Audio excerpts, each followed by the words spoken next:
Қайырлы күн достар, сіздермен бірге Тәтті Тізім каналы. Өте дәмді болып шығатын, қолжетімді ингредиенттерден жасалатын, үй жағдайында жасалатын бисквитный торт жасаймыз.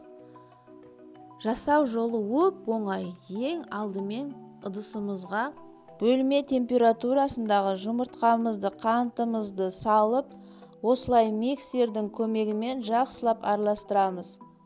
Араластыруға 15 минут уақыт кетті. Көлемі 2-3 есе ұлғайғанша осылай болып шығады. Ұнымызды аз-аздан салып отырып араластырамыз. Астынан жоғарыға қарай араластырамыз. Себебі бисквитіміз отырып қалуы мүмкін.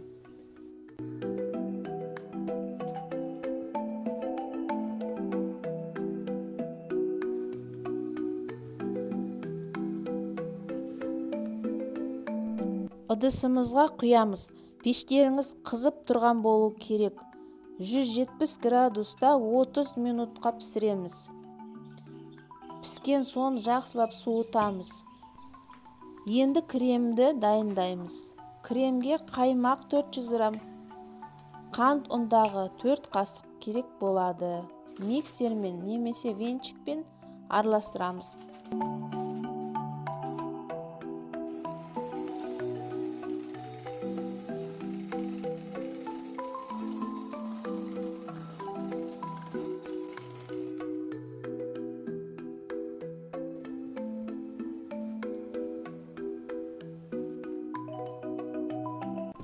Достар, мінеки креміміз дайын болды. Енді тортымызды жинаймыз. Бисквитіміз өте әдемі үлпілдек болып шықты. Кремімізді жақсылап жағып шығамыз.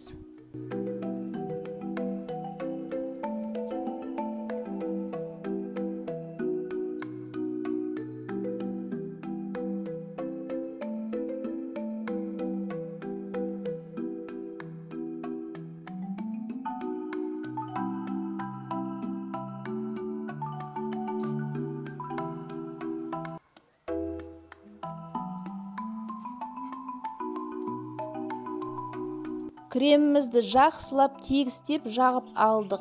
Сіздер қалауларыңызша сәндесеңіздер болады. Мен осылай сәндеп қойдым. Сіздер бұдан да сәнді етіп жасасаңыздар болады, қолда бар жемістеріңізбен.